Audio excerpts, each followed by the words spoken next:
Amelia Hapsari, sekaligus yang membuat video film ini, dan acara ini akan dimoderatori oleh Mbak Teh Evi Lindiana yang selaku koordinator pengurus federasi, yaitu koordinator wilayah bagian timur wilayah bagian Jawa, dan semoga teman-teman semua bersemangat dan bisa menyaksikan film ini dengan senang dan bisa kita terapkan nanti, dan teman-teman bisa menjadi apa yang ada di dalam film itu sendiri.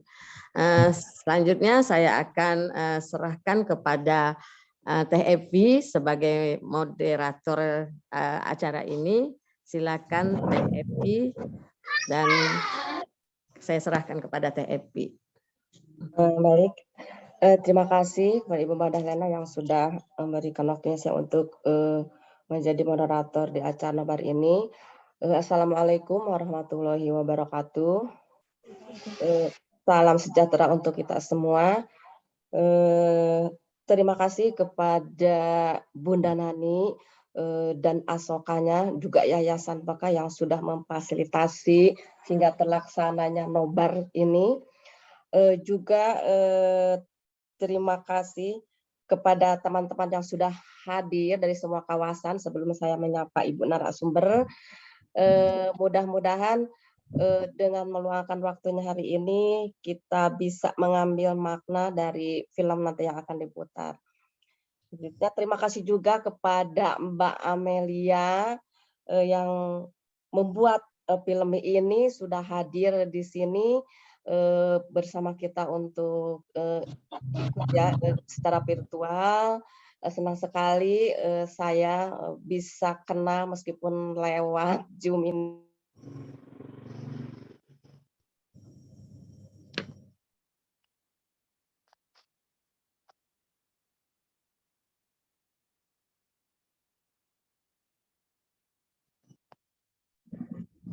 Suaranya Mbak Evi, nggak ada suaranya Mbak Evi. Mbak Evi, emut suaranya. Ya udah, maaf ya. Kepada teman-teman semua yang hadir di sini supaya bisa ya menonton sampai selesai, juga ikuti acara diskusinya, yang mana film ini hanya berdurasi 10 menit ya, sungguh luar biasa Mbak Amel bisa membuat film dengan durasi yang 10 menit, tapi dengan apa ya, maknanya sangat dalam sekali bagi saya terutama pribadi, juga bagi teman-teman yang lain, sehingga penasaran kenapa film ini dibuat.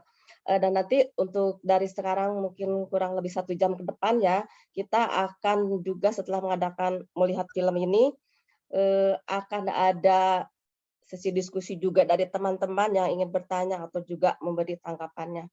Baiklah, kita mulai saja dengan pemutaran filmnya. Silakan.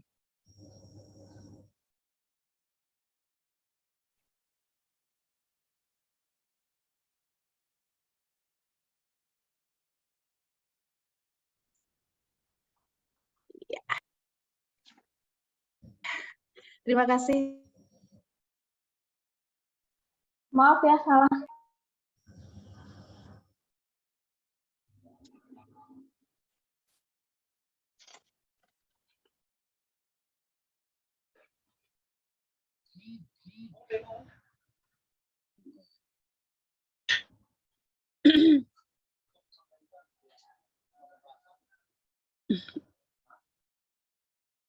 Apa saya mau yang share atau bagaimana? Zoom ya. Ya, udah kedengaran.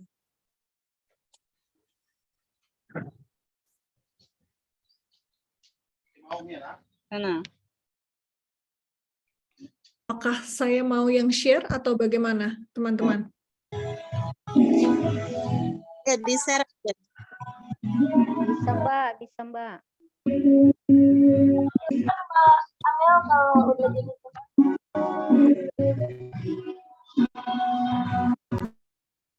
Dingin.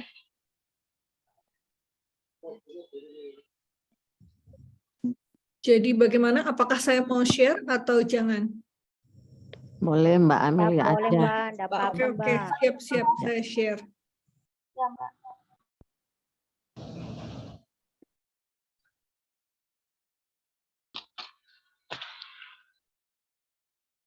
Ulam. Nyala hilang.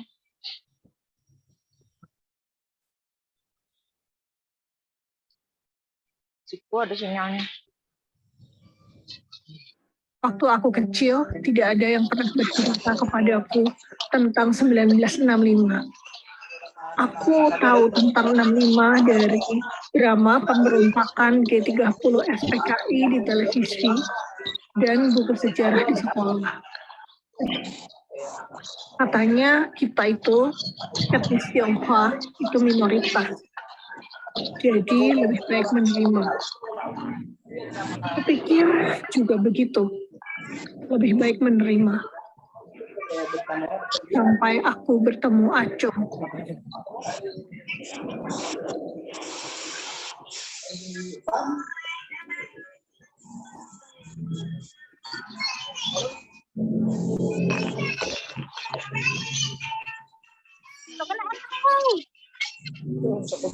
Cung, sing fokus, Cung.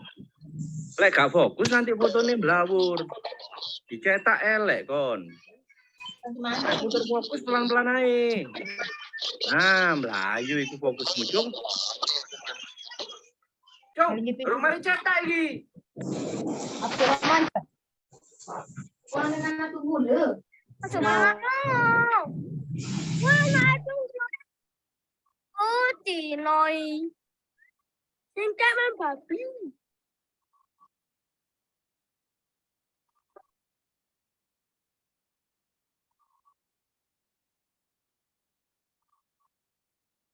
Acung sekolah di sekolah Tionghoa dengan bahasa pengantar Mandarin.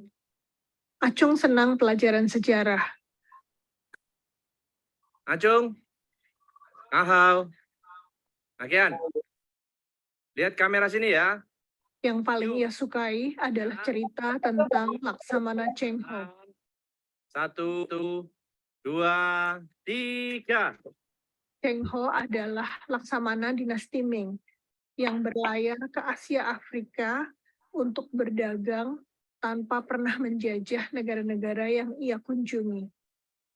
Bahkan ada juga yang berspekulasi bahwa Cheng Ho yang membawa Islam ke Nusantara. Oh, sing kayak mangan babi kon. Wah, ikan sing babi.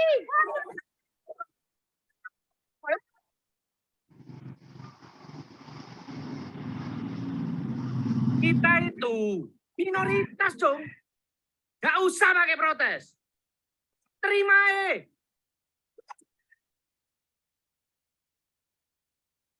Pemerintah Indonesia mengeluarkan undang-undang kewarganegaraan.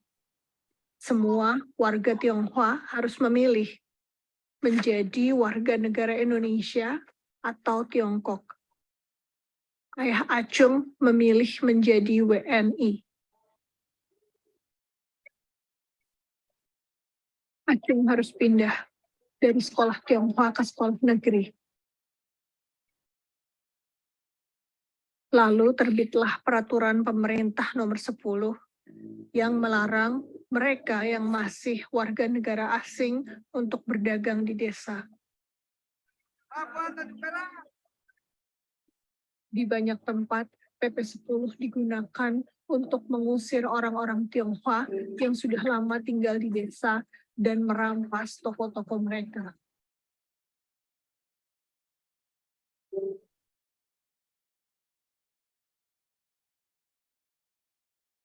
Pak, aku mau pindah ke sekolah Tionghoa lagi. Aku nggak mau ikut Papa jadi WNI.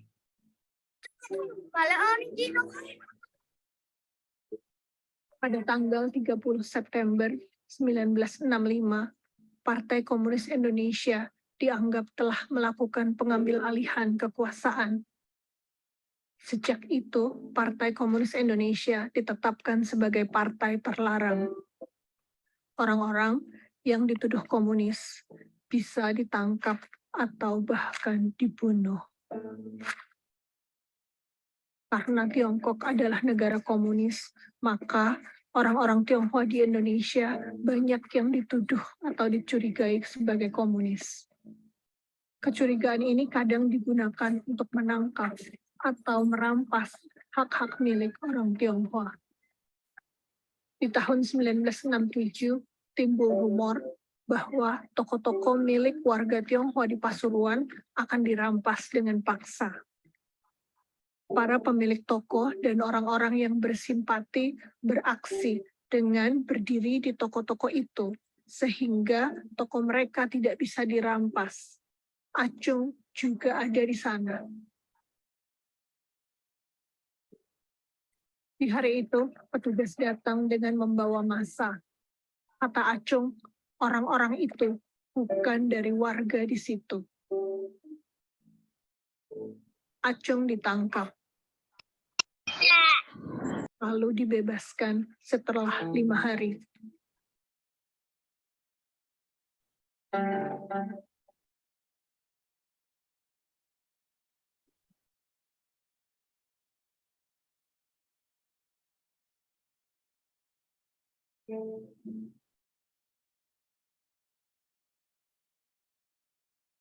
Di tahun berikutnya, Acung ditangkap lagi.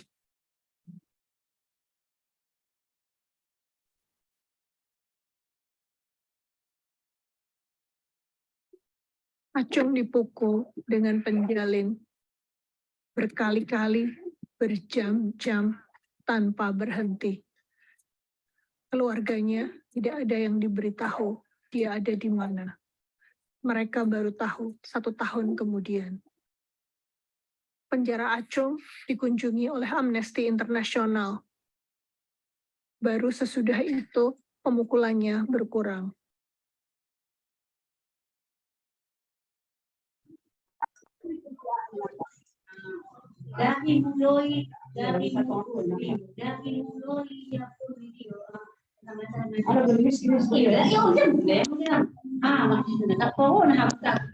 Ayahnya meninggal sebelum Acung keluar dari penjara. Acung dibebaskan tanggal 8 Desember 1979 dengan sebuah upacara bendera. Meskipun bebas dari penjara, Acung tidak pernah bebas. Ia harus lapor setiap bulan dan tidak boleh ikut kegiatan apapun yang dianggap melawan pemerintah. Sesudah keluar dari penjara, mantan tahanan politik seperti Acung bekerja sebisanya. Acung berumur 32 tahun. Dia belum pernah bekerja, belum pernah menjalin cinta. Dia tidak mungkin terus tinggal di Pasuruan.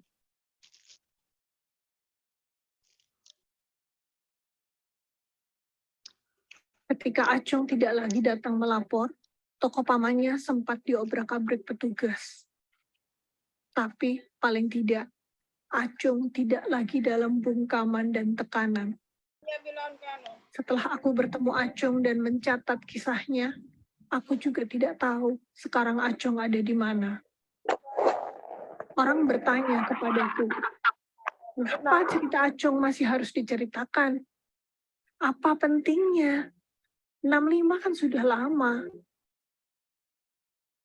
Bukan. Cerita ini bukan cuma tentang Acung.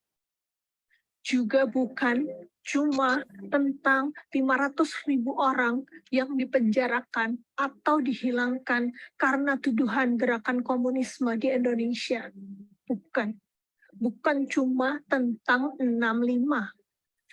Bukan hanya di 65 sejarah kita mencatat penghilangan, penangkapan, pembunuhan orang-orang yang berani bersuara. Keadilan akan kalah kalau kita takut. Tapi keadilan akan selalu punya harapan kalau kita bersuara.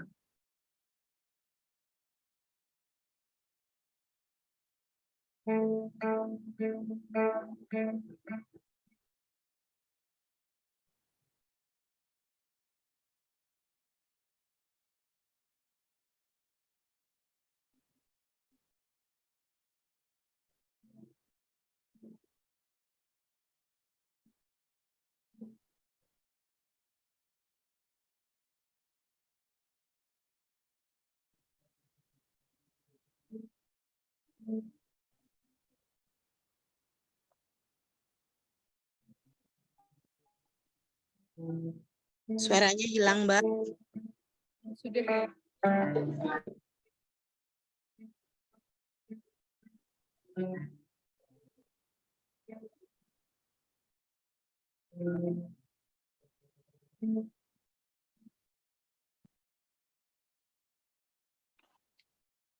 Oke. Udah.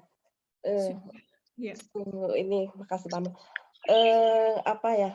Terasa menyentuh hati saya sendiri lihat film ini, terasa apa ya? Saya yang mengalaminya gitu, masuk ke dunia sana. Saya panggil Mbak Amel aja ya, lebih ininya lagi. Ini teman-teman, setelah tadi kita melihat film yang berdurasi 10 menit tentang Acong ya, silakan teman-teman nanti memberikan tanggapan atau pertanyaan, tapi sebelumnya saya ingin ngobrol-ngobrol dulu dengan Mbak Amel. Salam kenal dari saya, Mbak Amel. Sungguh kehormatan bagi saya bisa ngobrol dengan Mbak Amel. Nah tadi setelah saya mungkin juga teman-teman nonton film ini ya, kok bisa ya Mbak Amel buat film yang hanya durasi 10 menit gitu, begitu cepat, tapi perasaan yang menontonnya itu sungguh luar biasa sekali, terasa sangat menjiwai bagi kami gitu. Nah ini mungkin sebelum dibuat film ini ada alasan atau tujuan tertentu kenapa sih harus film Acong ini, yang kisah Acong ini yang harus diangkat? Ya, terima kasih Mbak Evi. Mungkin saya tertarik mengangkat ini karena dulu waktu saya masih muda, saya sering merasa jengkel gitu ya dengan etnis Tionghoa gitu. Meskipun saya etnis Tionghoa, tapi saya sering jengkel. Kenapa sih kok etnis Tionghoa tuh mesti nggak mau bersikap gitu ya?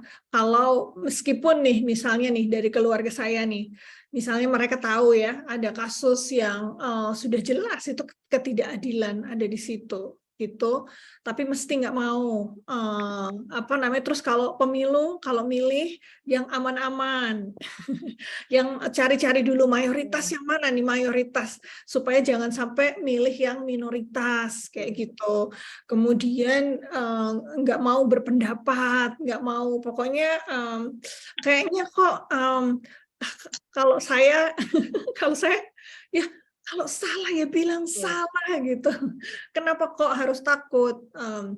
Nah, tetapi kemudian di suatu hari ini tahun 2008 saya menjadi wartawan di Tiongkok waktu itu di Beijing, dan saya bertemu dengan Acong di sana. Saya diperkenalkan oleh sepupunya Acong. Dan kemudian dia bilang, kamu harus ketemu orang ini, gitu. Wawancarailah dia. Tapi dia nggak bilang si Acong ini siapa, ngapain, nggak bilang. Terus saya mulai bercakap-cakap dengan dia. Nah, baru dari perkenalan dengan dia dan juga dengan kemudian ada banyak orang Tionghoa lain, itu saya mengerti bahwa ada masa di mana orang-orang Tionghoa sangat aktif di politik, memiliki sikap tertentu gitu ya terhadap pemerintah, terhadap banyak hal, terhadap ketidakadilan kayak gitu tuh punya sikap, tetapi kemudian dibantai atau dikenakan kasus 65 ini. Karena itu banyak sekali, misalnya partai politik Tionghoa, koran, sekolah, sistem-sistem sosial yang dibangun oleh orang Tionghoa itu dihilangkan begitu di tahun 65, dan kemudian menjadikan generasi yang penuh ketakutan dan penuh takut akan intimidasi karena karena penculikan, perampasan dan lain sebagainya itu dialami gitu secara berperiode. Maksudnya nanti 10 tahun lagi nanti ada kerusuhan lagi dan lain sebagainya. Jadi semakin lama saya melihat saya harus membuat cerita ini untuk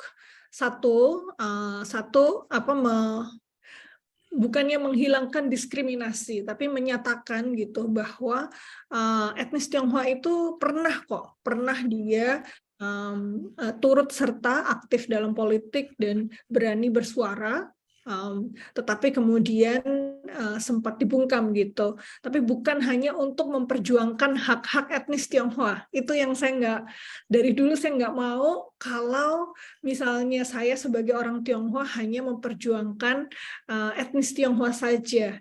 Tetapi kemudian kita harus bersuara untuk ya itu satu, mereka yang mengalami ketidakadilan. Kedua, untuk hal-hal kesalahan yang dilakukan orang-orang yang besar, gitu ya, baik itu negara, perusahaan, karena kalau itu tidak disuarakan ya udahlah mereka semakin besar aja dan kemudian tidak impunitas itu kemudian mereka tidak tersentuh gitu, tidak tersentuh karena sudah memiliki kekuasaan yang sangat besar. Itu saja dari saya kenapa kok membuat film ini. Ya, mungkin juga sebelum saya lanjut ngobrol-ngobrol lagi, saya ingin sapa teman-teman, silakan teman-teman kalau ada yang ingin ditanyakan atau tanggapannya terkait film tadi. Halo? Oh, ya. Sepertinya tadi ada yang angkat tangan. Iya, yang Resen. Kak, ngobrol bahasa Inggris, Kak. Oh, silakan.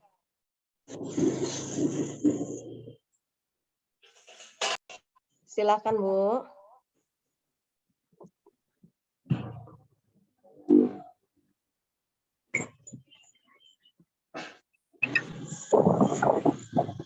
Halo?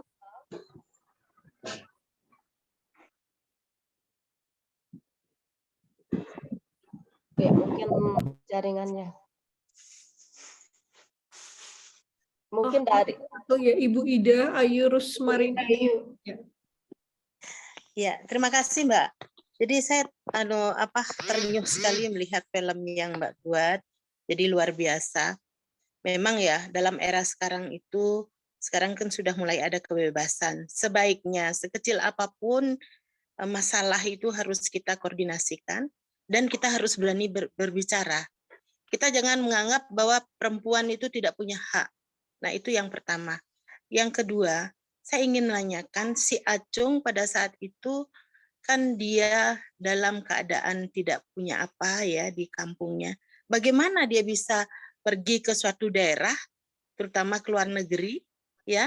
Kemudian di sana apakah ada campur tangan pihak ketiga mungkin mengajak dia ke sana atau bagaimana ya, Mbak? Terima kasih. Ya, jadi tidak. Jadi dia bukan orang kaya gitu ya. Jadi mereka menjual semua hartanya dan kemudian berimigrasi ke Amerika gitu. Dan itu Acung dengan ibunya.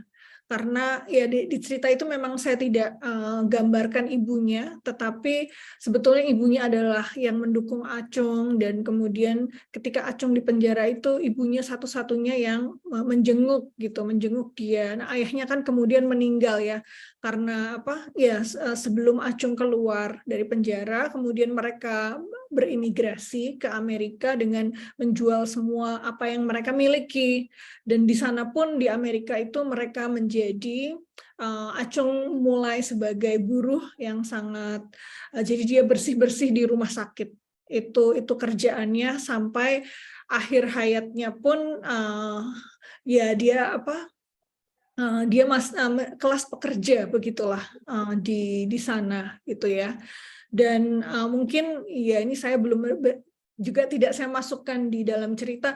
Saya kan tidak bertemu Acung sangat lama gitu karena sesudah saya merekam kisahnya itu saya email dia tidak menjawab, saya SMS tidak menjawab. Waktu itu belum ada WA, waktu itu SMS dan email.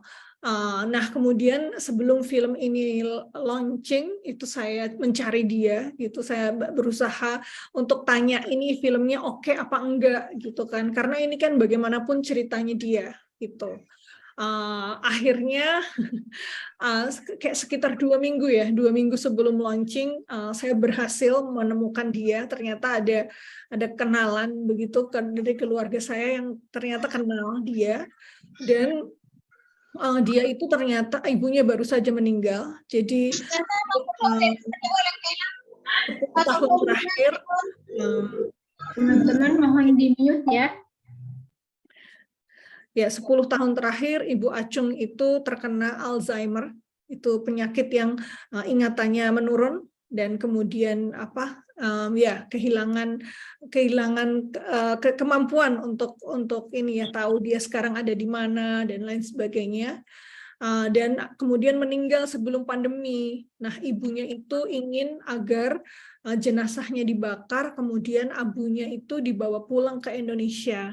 Karena dia merasa bahwa rumahnya itu di Indonesia, begitu. Meskipun dia sudah imigrasi, meskipun apapun yang terjadi pada dirinya, gitu. Jadi Acung itu disuruh membawa abunya itu ke Indonesia. Dan dilakukan oleh Acung. Ternyata pandemi, jadi Acungnya belum bisa kembali ke Amerika. Jadi dia sedang mencari ya, saya nggak tahu masalahnya apa, apakah biaya dan lain sebagainya, kayak gitu. Jadi saya berkesempatan ngobrol di telepon dan dia melihat film ini gitu, dan dia bilang bahwa ya ini sesuai dengan cerita saya, begitu. Ya, jadi kira-kira itu gambarannya demikian, Ibu Ida. Ya, gimana Bu Ida? Ya, terima kasih. Terima kasih. Silakan dari teman-teman yang lainnya. Ada yang ingin ditanyakan atau disampaikan atau tanggapannya terkait film tadi? Tapi izin mau nanya nih ke Mbak Amel. Ya. Tadi penasaran juga nih, tadi dengar-dengar Pasuruan ya. Berarti Acung ini aslinya dari Pasuruan, begitu Mbak? Betul, betul. Betul, di sini ada teman-teman kita juga dari Pasuruan nih. Mudah-mudahan mereka sekarang tahu ya sejarahnya gitu di sana. Terus sampai sekarang jadi masih ada ya? Udah meninggal ya berarti sekarang? Acungnya belum meninggal. Oh, ibunya yang meninggal. Ibunya, iya. Jadi masih ada di Pasuruan? Tidak, dia tidak lagi di Pasuruan. Ya, yang terakhir saya tanya dia di Surabaya. Terima kasih. Ayo, ya selanjutnya. Ibu Irma mungkin? Ibu Irma. Silakan Ibu Irma. Nggak ada suaranya Bu Irma. Masih mute, Bu? Ya, mute Bu Irma. Oke, udah? Udah. Saya mau cerita pengalaman saya dulu. Saya itu ditawari teman saya untuk menulis buku tentang Nyah Ento dari Parakan. Anaknya Nyah Ento itu teman saya. Dia ingin cerita tentang ibunya yang pedagang batik. Sekarang mereka punya toko besar di Magelang. Tapi mereka tidak menolak menulis buku itu. Kakak-kakaknya, saudara-saudaranya menolak karena mereka mengalami masa yang sukar, rasis banget. Jadi mereka takut untuk itu ditulis. Mereka minta untuk jangan. Biarpun teman saya ini ya berusaha, tapi tetap. Tapi saya pikir karena penderitaan mereka, tekanan yang mereka alami, mereka justru akan berkembang menjadi suatu bangsa yang luar biasa. Satu pribadi yang sangat hebat. Karena penderitaan itu memberi pelajaran, memberi kekuatan pada mereka. Justru kita orang Indonesia harus belajar dari mereka. Pribumi asli itu harus belajar. Tekanan-tekanan yang mereka berikan membuat mereka orang-orang ini lebih hebat dalam daya tahan hidup mereka. Saya lihat pemerintah berusaha bekerja sama dengan Cina, tapi banyak tantangan dari orang asli ya. Tapi saya harap mereka akan terbuka matanya bahwa tekanan-tekanan yang mereka berikan tidak membawa keuntungan bagi bangsa ini. Gitu aja. Terima kasih Bu Irma tanggapannya. Iya Bu. Selanjutnya Ayu. Oke, sambil menunggu dari teman-teman yang akan bertanya, saya ingin bertanya kepada Mbak Amel. Ini tersirat enggak sebelumnya gitu Mbak Amel bisa mewawancarai tentang kisah hidupnya Acong itu, sehingga ada ini bisa diwawancara sama Mbak Amel, terus bisa juga Mbak Amel ini sama Mbak Amel itu dibuat filmnya itu. Iya, awalnya waktu memang ketika saya mendapat pekerjaan di Beijing, saya bertekad memang untuk mencari cerita-cerita Tionghoa Indonesia yang tidak banyak diketahui gitu. Misalnya apa? Misalnya di dalam bidang olahraga ya, di bidang olahraga kan di zaman dulu ketika Indonesia merdeka. Dan pada saat itu tuh dunia itu masih kira-kira nggak terlalu jauh lah jomplang sekarang. Sekarang kan ada negara yang kaya yang ini kayak gitu ya. Nah pada saat itu tuh nggak terlalu sedemikian gitu. Jadi di dalam olahraga Indonesia itu sangat maju ternyata. Jadi orang banyak atlet pertama bulu tangkis Tiongkok, atlet pertama renang Tiongkok itu orang Indonesia. Jadi orang Tionghoa Indonesia yang kemudian mereka merasa kalau tinggal terus di Indonesia karirnya tidak akan naik. Gitu karena banyak hal mereka merasa mungkin ada diskriminasi dan lain sebagainya, sehingga waktu itu mereka pergi ke Tiongkok menjadi atlet nasional di sana gitu. Dan kemudian mereka itu pertama-tama yang membangun olahraga di bidang olahraga di sana, membangun atlet secara profesional begitu. Nah sayangnya memang apakah di Tiongkok mereka tidak didiskriminasi? Ternyata didiskriminasi juga.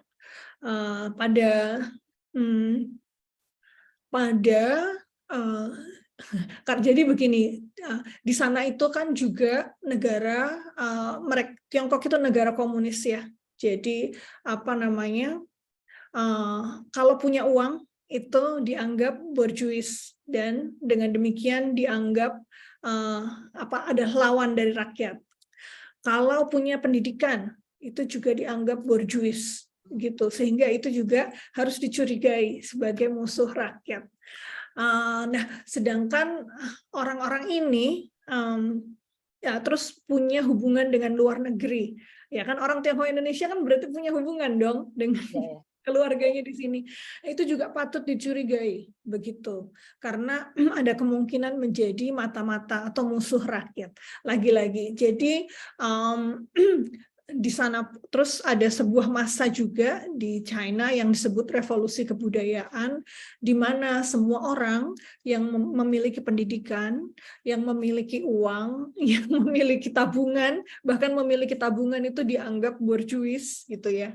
Itu kemudian harus pergi ke desa untuk menjadi seperti orang desa, untuk menjadi petani begitu.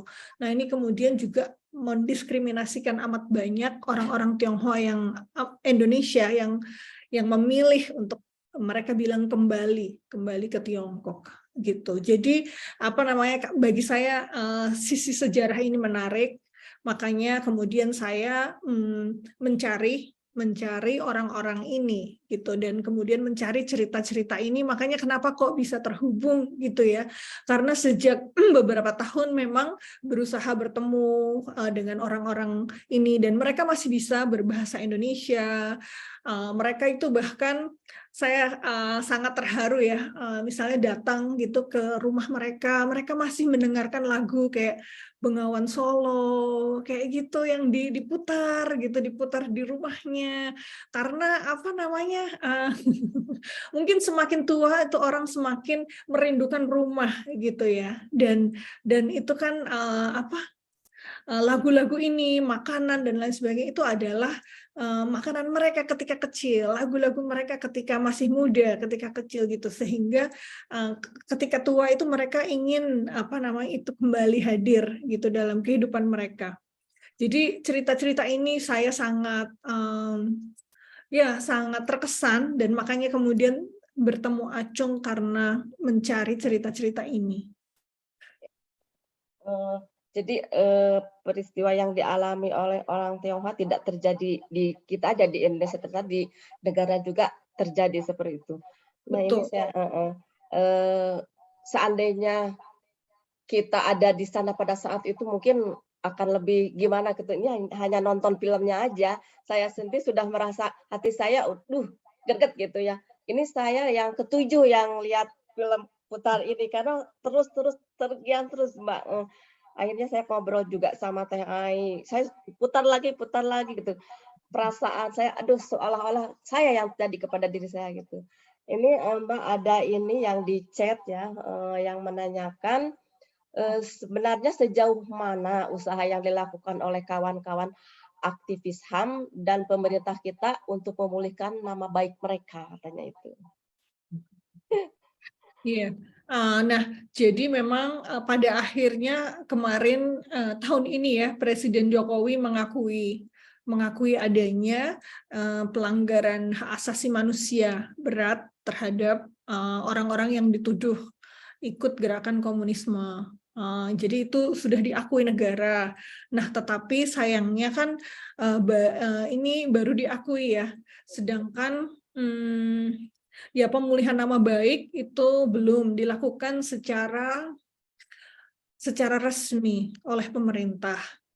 Jadi yang dari cerita-cerita yang saya dengar, ya orang tersebut, misalnya yang pernah saya dengar lagi itu setelah keluar itu kan susah sekali ya mencari pekerjaan, karena kan sudah ada capnya itu tapol dan cap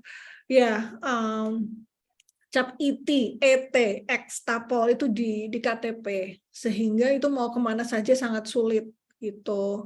Nah,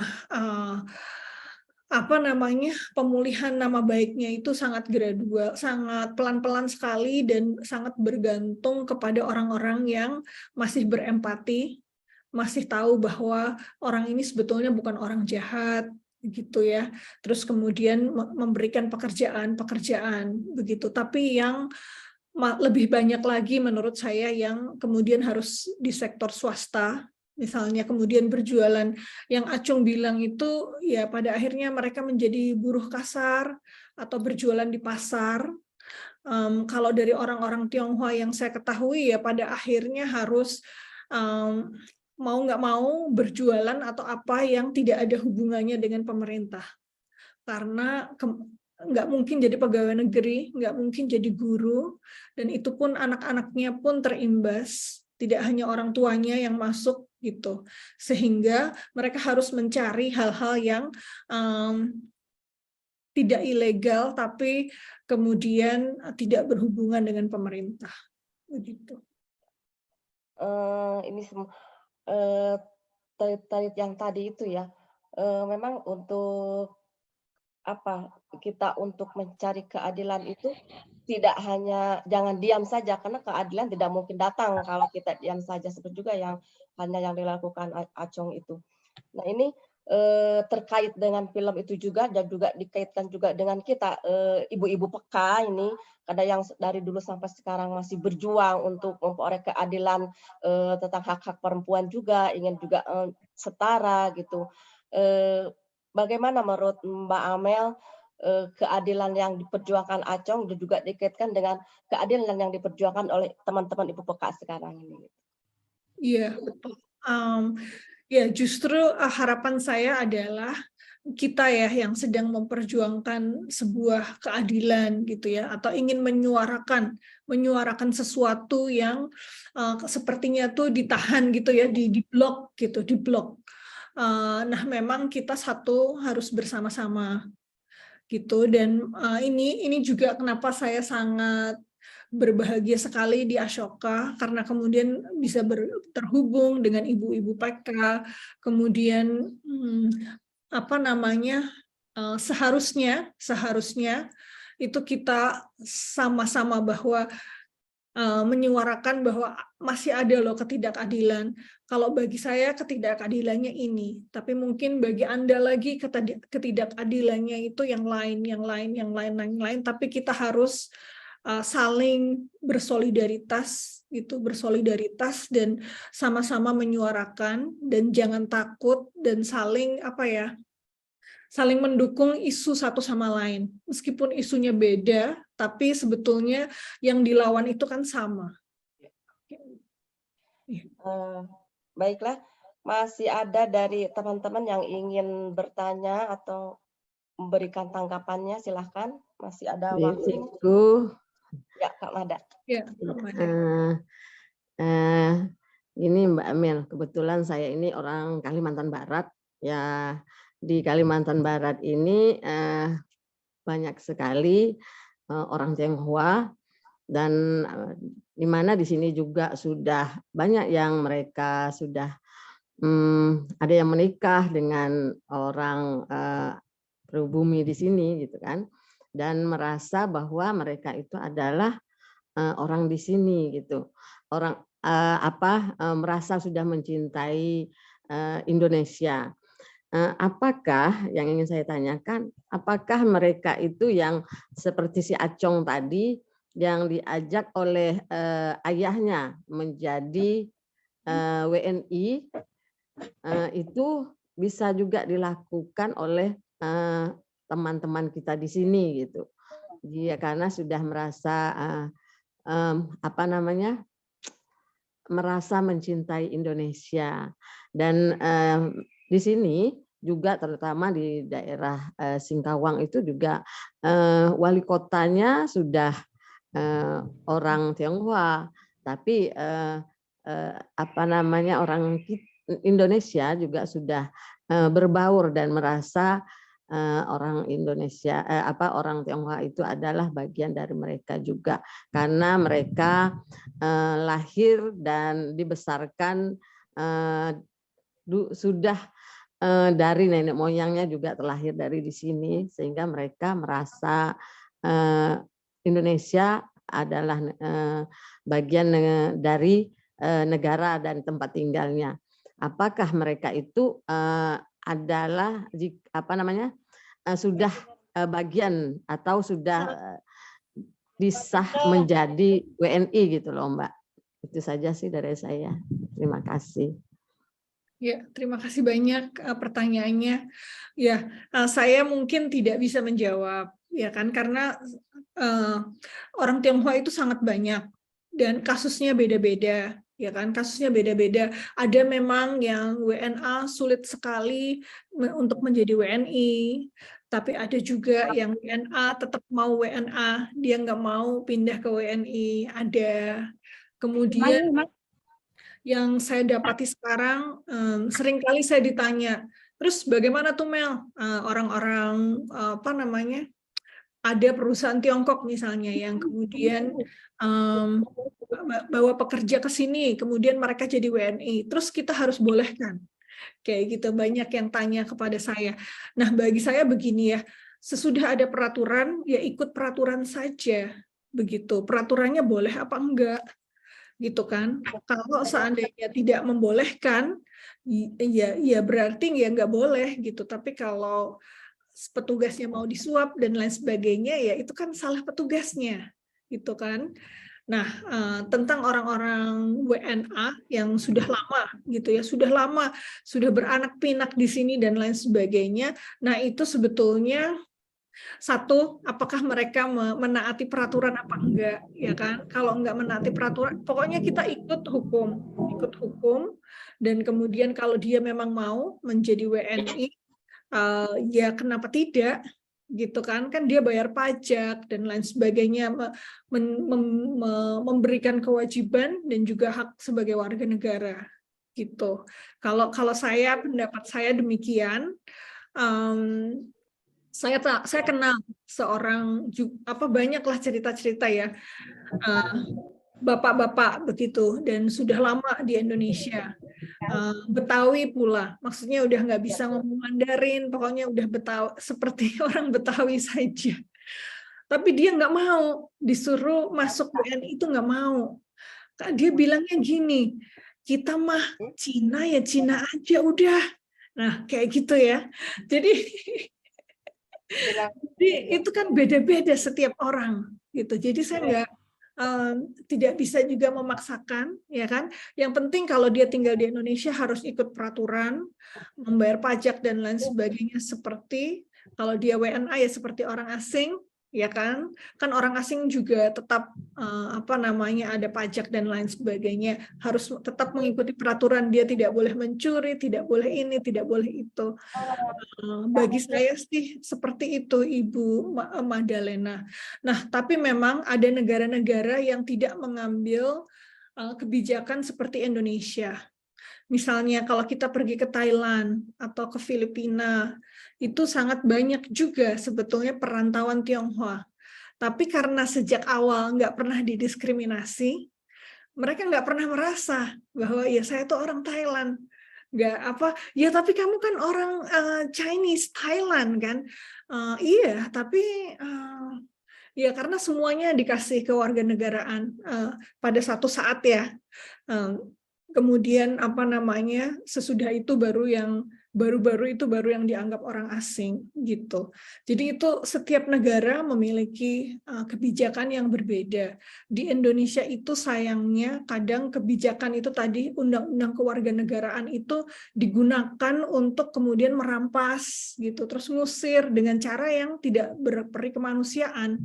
Sebetulnya kalau dia suruh ngikutin aja peraturannya, kalau dia memang mau jadi warga negara Indonesia, mau ganti nama, mau semuanya itu, sebetulnya kan nggak ada salahnya, itu tidak ada ruginya juga, begitu.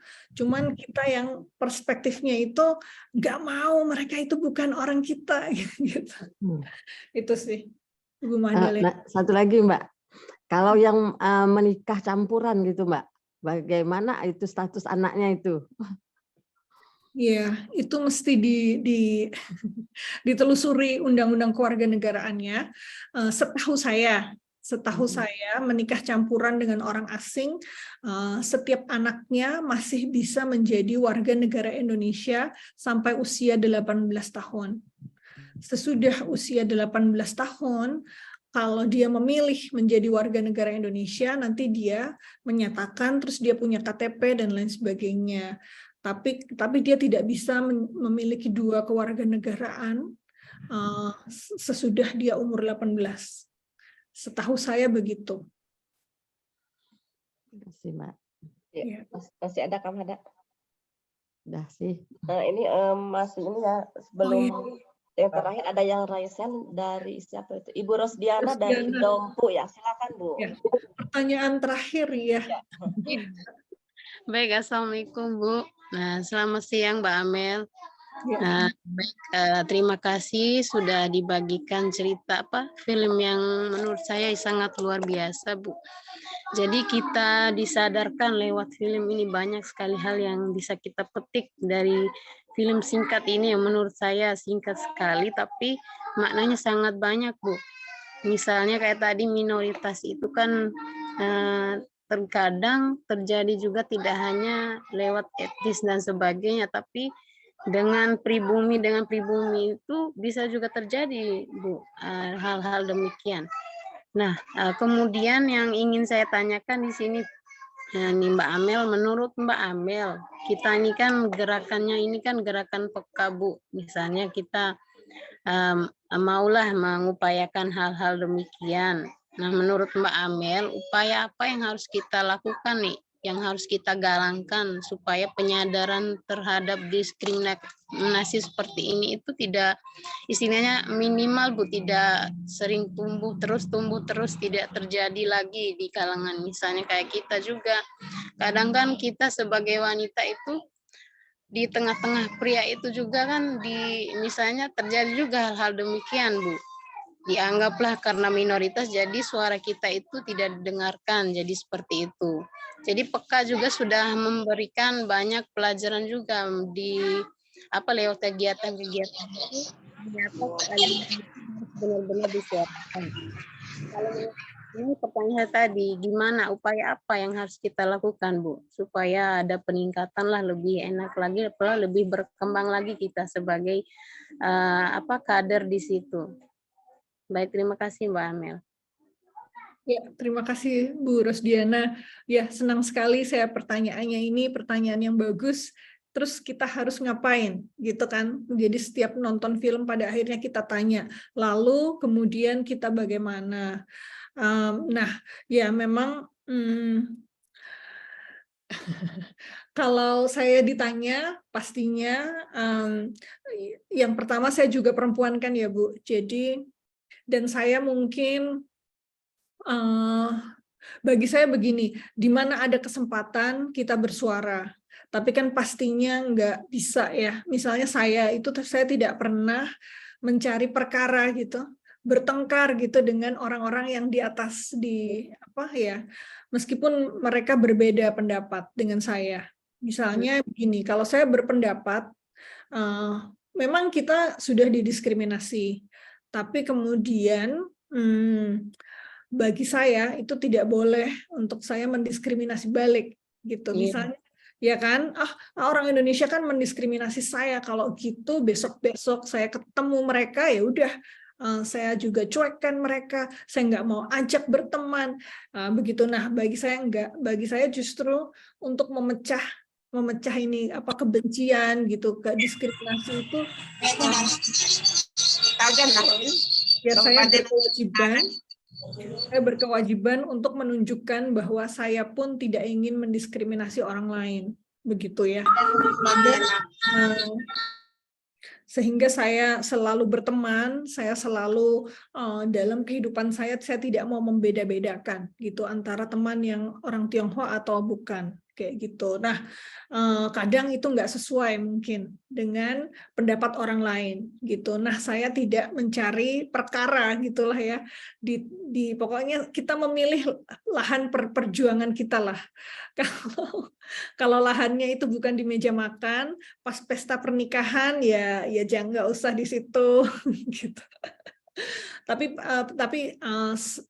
pelan-pelan saya melihat bahwa generasi-generasi yang baru lebih terbuka, lebih tidak mau mendiskriminasi, dan kemudian dari situ bisa bersama-sama gitu untuk kemudian terus membuka persahabatan, terus membuka interaksi itu. Bagi saya itu untuk masalah etnis itu seperti itu. Nah, untuk diskriminasi perempuan itu kan lain lagi, ya kan? Lain lagi. Seringkali pelakunya juga bisa keluarga sendiri, orang tua gitu, tradisi. Padahal dan kalau dibiarkan kan nggak bisa juga gitu. Dan makanya untuk ini saya mungkin bukan ahlinya, tetapi ya saya senang sekali ada PK bisa disuarakan bersama-sama dengan ibu-ibu PK yang lain, dan kemudian memang kita harus mengajak sih orang-orang tersebut selalu berdiskusi dengan kita. Misalnya pun saya juga seorang anak ya, saya juga punya orang tua. Dan memang kita nggak bisa kan, kita tidak bisa menganggap mereka itu sebagai yang harus dirobohkan gitu. Tetapi saya juga tidak mau menuruti semua perintah mereka gitu. Jadi saya harus menegosiasikan bahwa tetapi tidakkah lebih baik kalau ini kan akan lebih baik seperti ini, atau ini pilihan saya. Gitu. Ini pilihan saya selalu bersikap terbuka terhadap mereka, saya jelaskan, dan juga saya menciptakan kemandirian ya, karena kalau saya minta uang terus sama mereka ya nggak bisa juga ya, mesti kan nggak boleh. Jadi saya di satu sisi membangun kemandirian, di sisi lain membangun itu juga batas. Jadi yang mana yang masih bisa boleh, karena mereka orang tua saya, boleh memilihkan atau bersuara, tapi di mana itu adalah kehidupan saya, sehingga mereka tidak boleh mencampuri gitu. Susah sih memang. Terima kasih Mbak Amel. Ya, Ini ya udah lewat ya waktunya nih kita. Ya, saya harus pindah juga ke Zoom yang lain. Sebelum saya kembalikan ke Kak Mahda, saya ambil kesimpulan bahwa dari cerita tadi, film tadi, bahwa keadilan itu tidak akan datang dengan sendirinya tanpa kita melakukan sesuatu atau bergerak. Jadi keadilan harus kita jemput supaya keadilan itu datang kepada kita. Mudah-mudahan ada lagi dengan film ini bisa menginspirasi teman-teman peka semua, dan juga akan ada lagi film selain Acong yang akan Mbak Amel nanti buat lagi. Terima kasih Mbak Amel atas waktunya juga, senang sekali kami bisa ngobrol bareng Mbak Amel. Baik, sebelum ditutup acara, saya serahkan lagi kepada Kak Mahdalena. Kak Mahda. Masih di mute Kak Mahda. Masih di mute. Ya, terima kasih Teh Happy, dan terima kasih juga kepada Mbak Amel yang telah memberikan penjelasan-penjelasan tentang dari videonya si Acong tadi, dan semoga tidak ada lagi diskriminasi kepada minoritas yang ada di negara kita. Semoga kita semua sama-sama saling merangkul, saling menyuarakan apa yang menjadi yang tidak adil bagi kita. Jadi ketidakadilan itu bisa kita suarakan, dan semoga saja ibu-ibu peka juga semuanya bisa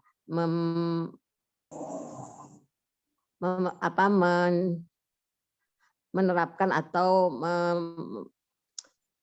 menyuarakan atau menerapkan kepada teman-teman di wilayahnya masing-masing bahwa kita semua adalah sama penduduk Indonesia, baik itu orang Tionghoa, selama dia seperti yang disampaikan oleh Mbak Amel tadi, selama dia mengikuti peraturan-peraturan atau aturan-aturan apapun yang ada di negara kita, dia adalah mempunyai hak yang sama juga seperti kita. Itu. Terima kasih teman-teman semuanya. Nah, sekali lagi terima kasih kepada Mbak Amel. Teman-teman kita foto dulu ya. Ya, silakan kita foto bersama dulu. Mohon dibuka kegiatan kita hari ini. Di sini ada tempat slide ya. Saya Ibu Astini, silakan dibuka kameranya, Ibu ini. Ada berapa slide? Ada 4 slide. Saya mohon izin ya Mbak Intan, tidak buka kamera, lagi rame. Ya. 1, 2, 3 kali lagi.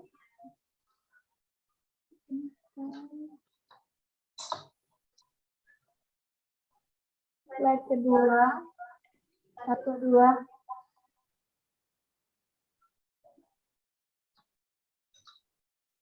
Slide ketiga.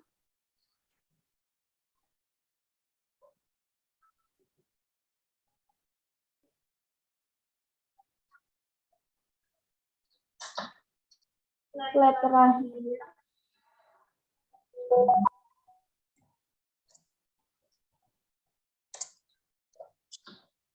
Terima kasih semua. Terima kasih semuanya. Saya mohon Sekali pamit. lagi terima kasih Mbak Amel. Semoga lahir lagi pembaharu-pembaharu yang lainnya. Ya, terima kasih banyak ibu-ibu semua. Sama-sama Mbak. Ya, terima kasih juga pada ibu-ibu semuanya. Dadah. Assalamualaikum. Waalaikumsalam. Assalamualaikum warahmatullahi wabarakatuh. Waalaikumsalam warahmatullahi wabarakatuh.